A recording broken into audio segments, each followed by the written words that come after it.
Hello students, welcome to my channel.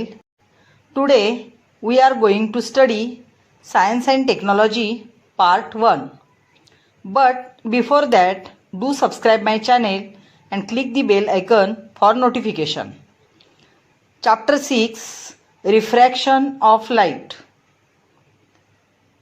म्हणजे मराठीमध्ये प्रकाशाचे अपवर्तन. आपण यापूर्वीच्या व्हिडिओमध्ये refraction of light, laws of refraction and refractive index अभ्यासले आहे. आज आपण twinkling of stars and dispersion of light अभ्यासणार आहोत. Twinkling of stars. Can you tell, have you seen a mirage which is an illusion of the appearance of water on a hot road or in a desert? Due to the changes in refraction of light, the light rays coming from a distant object appear to be coming from the image of the object inside the ground. This is called a mirage. पहा पुन्हा ऐका.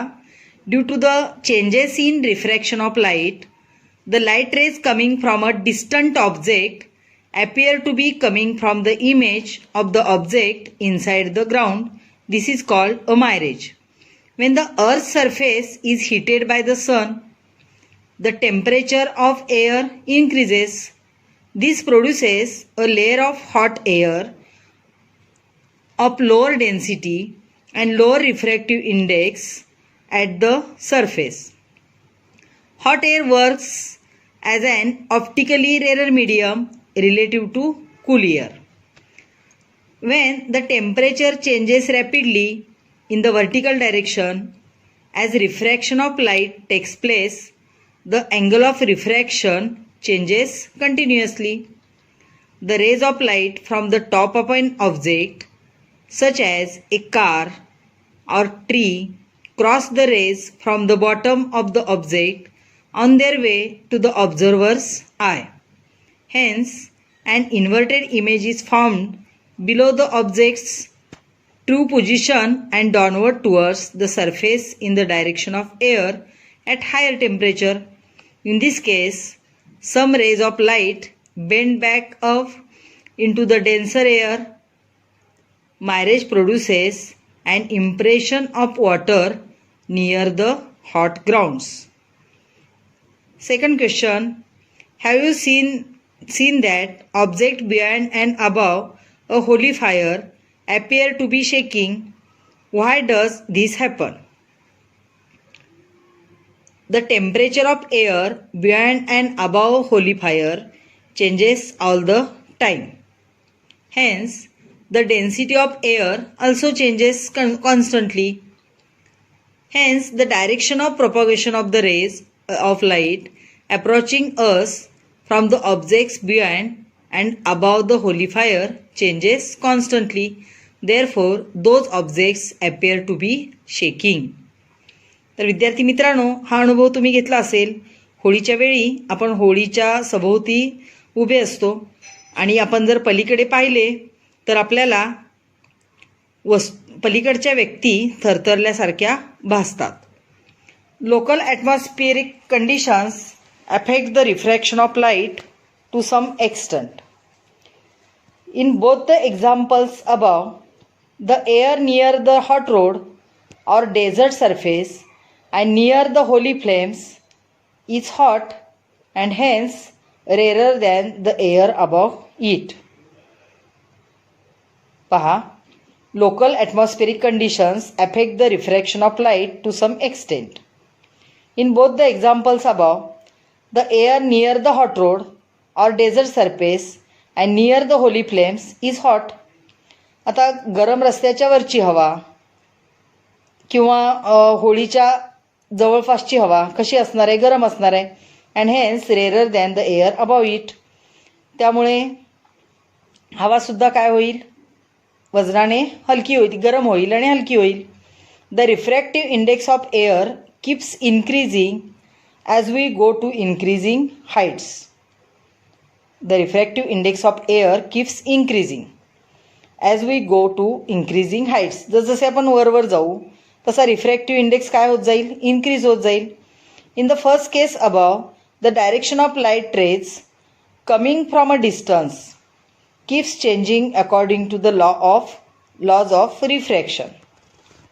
The light rays coming from a distant object appear to be coming from the image of the object inside the ground as shown in figure 6.5 marriage. पहा या ठिकाणी हे झाड आहे आणि झाडापासून जे रे जात आहेत ते आपल्याला खालच्या टोकापासून आल्याचे भासतात आणि त्याची उलटी प्रतिमा आपल्याला या ठिकाणी दिसते. In the second example, the direction of light rays coming from the object behind the holy fire changes due to changing refractive index above the fire. Thus, the objects appear to be moving. पहा पुन्हा एकदा ऐका. The light rays coming from a distant object appear to be coming from the image of the object inside the ground. Shown in the figure, this is called a mirage. In the second example, the direction of light rays coming from object behind the holy fire changes due to changing refractive index above the fire. पहा होळीच्या वरची हवा आहे ती गरम असते आणि जसजसं वर जाईल तसतशी हवा थंड होत जाते आणि रिफ्रॅक्टिव्ह इंडेक्स इन्क्रीज होत जातो. आणि त्यामुळे आपल्याला आपण जर होळीच्या एका बाजूला उभे असेल तर होळीच्या पलीकडे असणाऱ्या व्यक्ती हलताना दिसतात पण प्रत्यक्षात त्या हलत नसतात.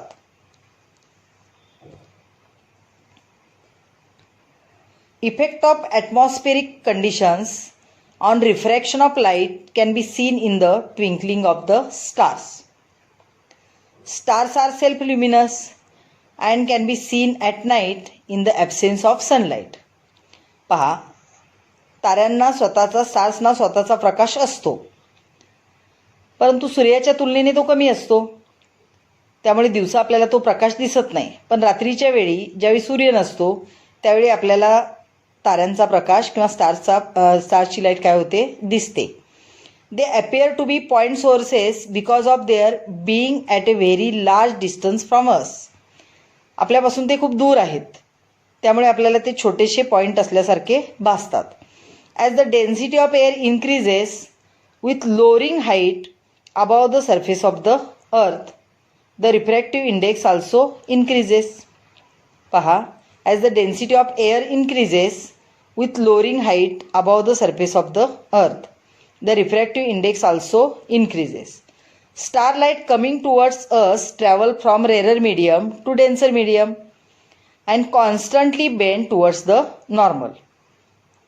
त्यामुळं स्टारपासून ताऱ्यांपासून येणारी जी ऊर्जा आहे ती रेरर मीडियमकडून डेन्सर मीडियमकडे येते. कारण जसजसे आपण वरती जाऊ तसतसे वातावरण नाही आणि मग वरून खाली येताना रेरर मीडियममधून डेन्सर मीडियममध्ये येते आणि कॉन्स्टंटली ती काय होते बेंड होते.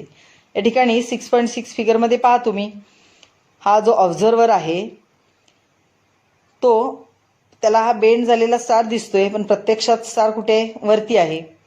दिस makes the stars appears to be higher in the sky as compared to its actual position as shown in the figure. म्हणजे तो या ठिकाणी आहे स्टार आणि असताना आपल्याला दिसतोय कुठे वरती दिसतोय. इथं डॉटेड लाईनने दाखवलेला आहे म्हणजे ज्या उंचीवर तो आहे त्याच्यापेक्षा तो जास्त उंचीवर असल्यासारखा काय होतो भासतो. The apparent position of the star keeps changing a bit. This is because of the motion of atmospheric air and changing air density and temperature. Because of this the refractive index of air keeps changing continuously. Because of this change, the position and brightness of the star keep changing continuously and the stars appears to be twinkling. पहा पुन्हा एकदा ऐका. The apparent position of the star keeps changing a bit. म्हणजे आपल्याला त्यांची जी position आहे त्याच्यापेक्षा ते कसे दिसतात वरती असल्यासारखे भासतात. This is because of the motion of the atmospheric air and changing air density and temperature. Because of this, the refractive index of air keeps changing continuously. त्यामुळे एअरचा रिफ्रॅक्टिव्ह इंडेक्स कंटिन्युअसली काय होतो चेंज होतो. Because of this change, the position and brightness of the star keep changing continuously, त्यामुळे स्टारची position आणि brightness continuously change होते. And stars appears to be twinkling, आणि मग त्यामुळे आपल्याला स्टार्स लुकलुकताना, ट्विंकलिंग म्हणजेच लुकलुकताना दिसतात. We do not see twinkling of planets. पहा, स्टार्स ट्विंकलिंग होताना आपण पाहतो, but planets do not twinkle. Why planets do not twinkle? This is because planets are much closer to us as compared to stars. स्टार्सच्या comparatively planets आपल्यापासून कशा आहेत? Close आहेत. They therefore do not appear as point source but appear as a collection of point sources. त्यामुळे तो एक ते point source नाहीत, ते कलेक्शन ऑफ पॉईंट सोर्सेस आहेत असे आपल्याला ते भासतात. Because of change in the atmospheric refractive index, the position as well as the brightness of individual point source change, but the average position and total average brightness remains unchanged and planets do not twinkle. पहा, आपला प्रश्न असा होता, planets do not twinkle because planets are much closer to us as compared to stars. स्टार्सच्या comparatively planets आपल्यापासून जवळ आहेत. They therefore do not appear as point sources but appear as a collection of point sources. म्हणजे आपल्याला ते काय आहेत? Point सोर्सेसचं collection आहे. Because of change in atmospheric refractive index. आता ॲटमॉस्फिअरचा रिफ्रॅक्टिव्ह इंडेक्स चेंज होतो, तर त्यामुळं काय होतं? Because of change in atmospheric refractive index, the position as well as brightness of individual point source change. त्या पॉईंट सोर्सची position आणि ब्राईटनेस चेंज होतो, but the average position and total average brightness remains unchanged. म्हणजे काही प्लॅनेट्सचं change होत असलं तरी average मात्र चेंज होत नाही, ते अनचेंज राहतं. And planets do not twinkle, आणि त्यामुळेच प्लॅनेट्स ट्विंकल होताना आपल्याला दिसत नाहीत. By sunrise we mean the appearance of the sun above the horizon. But when the sun is somewhat below the horizon, its light rays are able to reach us along a curved path due to their refraction through Earth's atmosphere as shown in figure 6.7. पहा, सनराईजच्या वेळी आपल्याला हॉरिझॉनच्या वर सन आल्यासारखा भासतो, पण प्रत्यक्षात तो आलेला नसतो. तर काय होतं मग? रिफ्रॅक्शनमुळे आपल्याला तो वरती आल्यासारखा भासतो, पण प्रत्यक्षात तो काही वेळाने हॉरिझॉनच्या वरती येतो. Thus we see the sun even before it emerges above the horizon. Same thing happens at the time of sunset. तर सनसेटच्या वेळी पण असंच होतं. As we keep seeing the sun for a short while even after it goes below the horizon. म्हणजे तो हॉरिझॉनच्या खाली गेला तरीसुद्धा आपल्याला असल्याचा भास होतो, कारण त्याचे रेज तिरफे रिफ्रॅक्शनमुळे काय होतात? आपल्याला वरती दिसतात, पण प्रत्यक्षात तो हॉरिझॉनच्या खाली गेलेला असतो. Dispersion of light. Hold the plastic scale in your compass in front of your eyes and see through it while turning it slowly. तर हा खेळ तुम्ही खेळला असाल. प्लॅस्टिकची, आपल्या कंपास पेटीतील प्लॅस्टिकची स्केल आपण जर आपल्या डोळ्यासमोर धरली आणि थोडीशी तिरपी केली हळूहळू, तर काय होतं? You will see light rays divided into different colours. तर आपल्याला त्या स्केलमधून वेगवेगळ्या रंगाचे प्रकाश किरण गेलेले दिसतात. These colours appear in the following order: violet, indigo, blue, green, yellow, orange and red. Shortly VIBGYOR, VIBGYOR.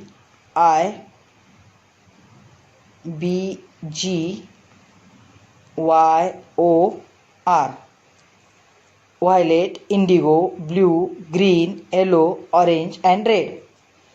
You know that light is electromagnetic radiation. Wavelength is an important property of radiation.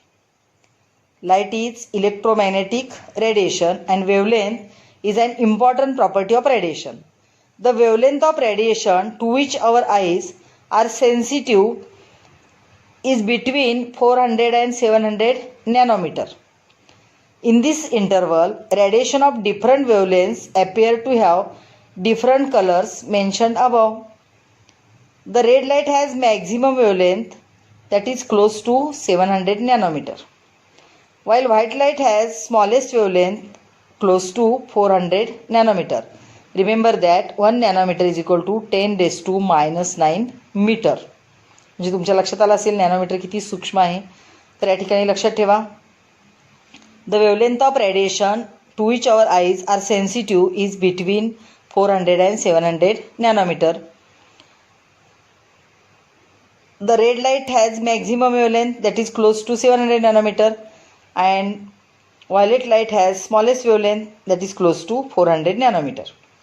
In vacuum, the velocity of light rays of all frequencies is same, but the velocity of light in a medium depends on the frequency of light, and thus different colors travel with different velocity. पहा, in vacuum the velocity of light rays of all frequencies is same. vacuum मध्ये light rays ची frequency same असते, but the velocity of light in a medium depends on the frequency of light, and thus different colors travel with different velocity. पण medium मध्ये नाही, तसं नाही. Medium मध्ये frequency वरती डिपेंडंट राहतं.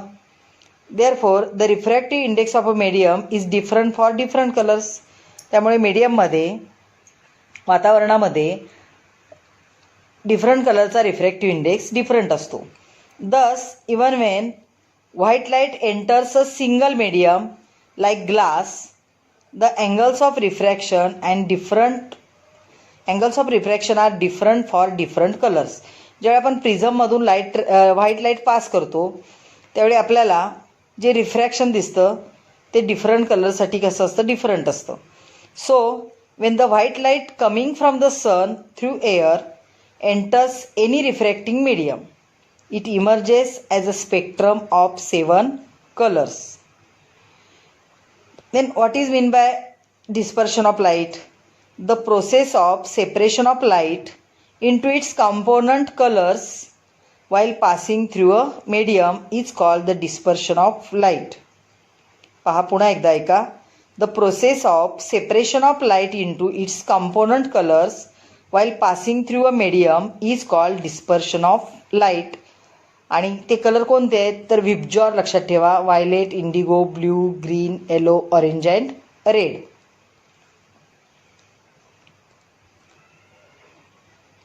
The process of separation of light into its component colors while passing through a medium is called dispersion of light. The process of separation of light into its component colors while passing through a medium is called dispersion of light. Sir Isaac Newton was the first person to use a glass prism to obtain sun's spectrum. When white light is incident on prism, या ठिकाणी डायग्राममध्ये पहा काय केलं आहे, sunlight incident केली प्रिझमवरती. आता ती अशी स्ट्रेट गेलेली नाही. तुम्हाला माहीत आहे एका मीडियममधून दुसऱ्या मीडियममध्ये जाताना लाईट रेज काय करतात, त्यांची डिरेक्शन चेंज करतात. आता या ठिकाणी सनलाईट कुठून गेली, एअरमधून गेली, मीन्स रेअर मीडियममधून ग्लास या डेन्सर मीडियममध्ये गेली. त्यावेळी ती काय झाली, बेंड झाली. आणि व्हाईट लाईट ज्यावेळी प्रिझममधून जाते त्यावेळी तिचा 7 कलरचा स्पेक्ट्रम फॉर्म होतो. जसं आपण आत्ता पाहिलं विबजॉर, खाली व्हायलेटपासून सुरुवात होते आणि शेवटचा कलर कोणता आहे, रेड. पहा, when white light is incident on prism, different colors bend through a different angles. Among the 7 colors, red bends the least while violet bends the most. हे पहा या ठिकाणी तुमच्या लक्षात येईल हा व्हायलेट जो आहे तो जास्त बेंड झालेला दिसतोय आपल्याला इथं. त्या तुलनेने रेड काय आहे, कमी बेंड झालेला आहे. Means red colour bends the least while violet color bends the most. Thus as shown in figure 6.8, the 7 colors emerge along different paths and get separated and we get a spectrum of 7 colors, that is VIBGYOR. तर हे VIBGYOR खालून लिहायचं आहे, लक्षात ठेवायचं. Violet, indigo, red, green, yellow, orange and violet, indigo, B means blue, green, yellow, orange and red. Use your brain power. From incident white light, how will you obtain white emergent light? By making use of 2 prisms. पहा, from incident white light, how will you obtain white emergent light by making use of two prisms? त्यांनी काय सांगितले, दोन prism वापरून तुम्ही white light कशी मिळवणार आहात, तर पहा कशी मिळवायची. Take a prism, allow white light to fall on it. Suppose आता हा प्रिझमच आहे, याच्यावरती आपण काय केली, सनलाईट इन्सिडंट केली. सनलाईट इन्सिडंट केल्यानंतर काय झालं, 7 कलरचा आपल्याला काय मिळाला, स्पेक्ट्रम मिळाला. Take a second identical prism, place it parallel to the first prism is an upside down position with the first prism. म्हणजे कसा ठेवायचा, उलटा ठेवायचा. सेम असाच प्रिझम घेऊन तो असा उलटा ठेवला तर काय होईल, हा 7 कलरचा स्पेक्ट्रम आहे तो या प्रिझममध्ये जाईल आणि या प्रिझममध्ये जाऊन पुन्हा त्याची डिरेक्शन काय होईल, चेंज होईल. अशी वरती जाईल, तो पुन्हा डिरेक्शन चेंज होईल. Allow the colours of the spectrum to pass through the second prism. म्हणजे पहिल्या प्रिझममधून जो कलर बँड फॉर्म झाला तो बँड पुन्हा काय करायचा, सेकंड प्रिझममधून पास करायचा आणि तो असा बाहेर जाईल आणि आपल्याला या ठिकाणी काय मिळेल, व्हाईट लाईट पुन्हा मिळेल. Obtain the beam of light emerging from the other side of the second prism. The beam of light emerging from the other side of the second prism is a beam of white light. पहा लक्षात आले का, आकृतीत दाखवल्याप्रमाणे दोन prism ठेवले. Sunlight याच्यावरती emerge केली, त्यामधून स्पेक्ट्रम मिळेल, डिस्पर्शन होईल आणि स्पेक्ट्रम मिळेल. तो जो स्पेक्ट्रम आहे तो पुन्हा दुसऱ्या प्रिझममधून पास केला, पुन्हा तो बेंड होईल कारण तो एअर मीडियममधून डेन्सर मीडियममध्ये जाईल, ग्लास मीडियममध्ये जाईल आणि पुन्हा आपल्याला जो बीम मिळेल तो बीम कोणत्या कलरचा असेल, व्हाईट लाईटचा असेल. White light is made up of 7 colours. The first prism produces dispersion off white light while the second prism combines light of different colors to produce white light again. The net deviation of a ray of light is 0. काय झालं, पहिल्या प्रिझमने काय केलं, सनलाईटचं किंवा white लाईटचं spectrum form केला आणि दुसऱ्या प्रिझमने काय केलं, त्या 7 कलरच्या स्पेक्ट्रमपासून व्हाईट कलरची लाईट बीम काय केला, फॉर्म केला. Second question, you must have seen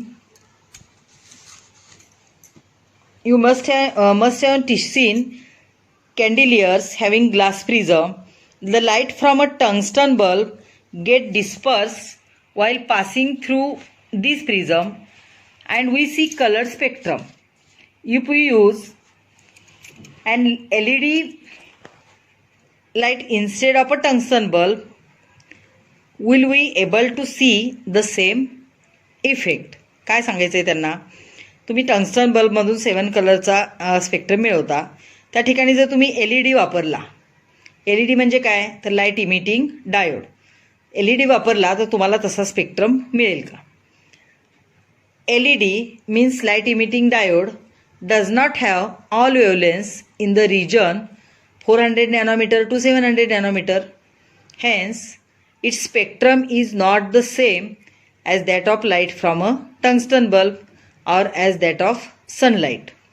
पहा काय सांगितलं, LED means light emitting diode does not have all wavelengths in the region 400 nanometer to 700 nanometer.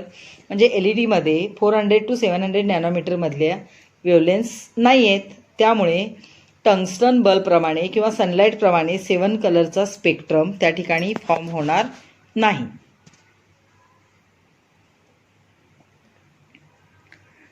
Partial and total internal reflection. When light enters a rarer medium from a denser medium, it gets partially reflected. That is, part of the light gets reflected and comes back into the denser medium as per laws of reflection. This is called partial reflection. पहा partial reflection म्हणजे काय, when light enters a rarer medium from a denser medium. Light enters a rarer medium from a denser medium. जेव्हा denser medium मधून light rarer medium मध्ये येते तेव्हा काय होतं, इट गेट्स पार्शियली रिफ्लेक्टेड. या ठिकाणी पहा लाईट सोर्स आहे, वॉटर हे रेरर मीडियम आहे, when light enters a rarer medium from a denser medium. Water हे डेन्सर मीडियम आहे आणि एअर हे रेअर मीडियम आहे. तर या डेन्सर मीडियममधून रेअर मीडियममध्ये ज्यावेळी रे जातो त्यावेळी तो पार्शियली रिफ्लेक्ट होतो. या ठिकाणी दाखवलेला आहे, तो पार्शियली काय होतो, रिफ्लेक्ट होतो. That is part of the light gets reflected and come back into the denser medium. तर हा डेन्सर मीडियममधून गेलेला रे पार्शियली रिफ्लेक्ट झाला आणि परत तो डेन्सर मीडियममध्ये परत आला. As per laws of reflection this is called partial reflection. तर या रिफ्लेक्शनला म्हणतात partial reflection. The rest of the light gets refracted and goes into the rare medium. तर राहिलेली लाईट काय झाली, रिफ्रॅक्ट झाली. हा रिफ्रॅक्टेड रेज आहे आणि डेन्सर मीडियममधून तो रे कुठे गेला, रेअर मीडियममध्ये गेला. As light is going from denser to rare medium it bends away from the normal. आता डेन्सरपासून रेअर मीडियममध्ये जाताना तो नॉर्मलपासून काय होतो, दूर जातो. Means angle refracted ray is greater than incident ray. Refracted ray हा इन्सिडंट रेपेक्षा कसा आहे, मोठा आहे. That is the angle of incidence i is smaller than the angle of refraction r. Angle of incidence हा रिफ्रॅक्टेड अँगल ऑफ रिफ्रॅक्शनपेक्षा smaller आहे किंवा अँगल ऑफ रिफ्रॅक्शन हा इन्सिडन्सपेक्षा ग्रेटर आहे. This is shown on the left side of the figure 6.9. पहा, हा refracted रे आपल्याला मोठा दिसतोय. If we increase i, r will also increase according to Snell's law as the refractive index is a constant. समजा तुम्ही angle of incidence वाढवला, या ठिकाणी पहा आय मोठा केला आहे, तर अँगल ऑफ रिफ्रॅक्शनसुद्धा काय होतो, मोठा होतो. कारण स्नेल्स लॉ काय सांगतो, refractive index remains constant and refractive index is sine i upon sine r. So we increase the angle of incidence, then angle of refraction also increases. For a particular value of I, the value of R becomes equal to 90 degree. आता या ठिकाणी पहा, critical angle I C दाखवलेलं आहे. Angle of for a particular value of I, angle of refraction is perfect 90 degree.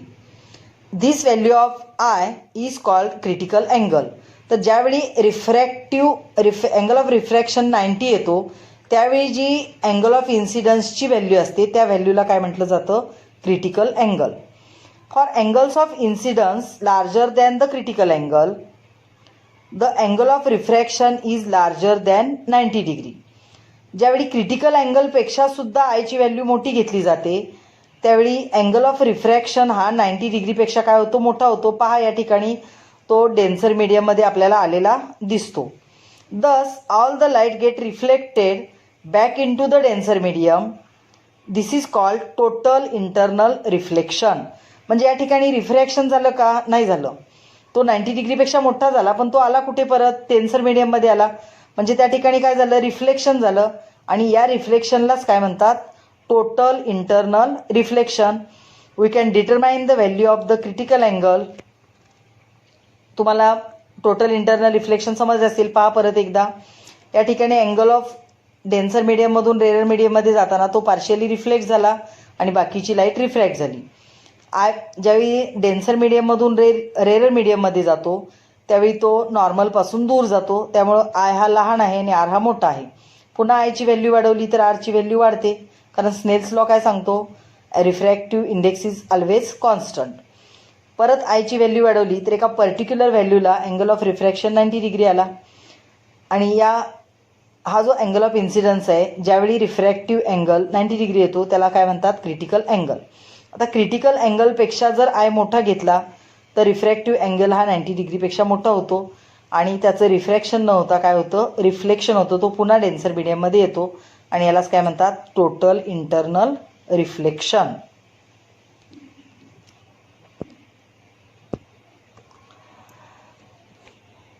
Here 1 and 2 is equal to sin upon sin r. For total internal reflection, refractive index is equal to sin I upon sin r. I is critical angle and r is 90 degree. Therefore, refractive index is equal to sin I upon sin 90 and sin 90 is equal to 1. Therefore, refractive index is equal to sin I. Next point, rainbow production. Rainbow is a beautiful natural phenomenon. It is the combined effect of a number of natural processes. It is the combined effect of dispersion, refraction and total internal reflection of light. पहा, rainbow म्हणजेच इंद्रधनुष्य हा beautiful phenomena आहे. तर कसा rainbow form होतो? It is the combined effect of natural processes. It is combined effect of dispersion. आता या ठिकाणी लाईट रेज काय झाला, एअर मीडियममधून, हा वॉटर ड्रॉपलेट आहे, एअर मीडियममधून डेन्सर मीडियममध्ये गेला, त्यावेळी त्याचं काय होतं, रिफ्रॅक्शन होतं. रिफ्रॅक्शन झाल्यानंतर तिथून तो काय होतो, डिस्पर्स होतो आणि डिस्पर्स झालेला रे परत फिरतो, म्हणजे त्याचं इंटरनल रिफ्लेक्शन होतं. Means it is the combined effect of dispersion, refraction and total internal reflection of light. It can be seen mainly after a rainfall. तर पाऊस पडून गेल्यानंतर आपल्याला इंद्रधनुष्य दिसतो. Small droplets of water acts as a small prism. तर हा जो वॉटर ड्रॉपलेट आहे तो काय करतो, प्रिझमचं काम करतो. It gets refracted and disperse. Then there is a internal reflection as shown in the figure. पहिल्यांदा तो रिफ्रॅक्ट होतो, रेज रिफ्रॅक्ट करतो, त्यानंतर डिस्पर्स करतो आणि परत इंटरनल रिफ्लेक्शन होतो. And after that once again the light gets refracted while coming out the droplet. आणि पुन्हा त्याचं काय होतं, रिफ्रॅक्शन होतं, तो वॉटर ड्रॉपलेटमधून बाहेर पडतो.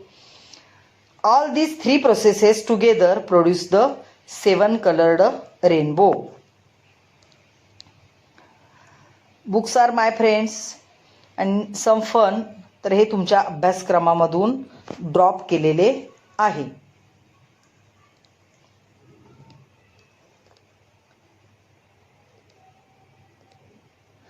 Here some questions are given.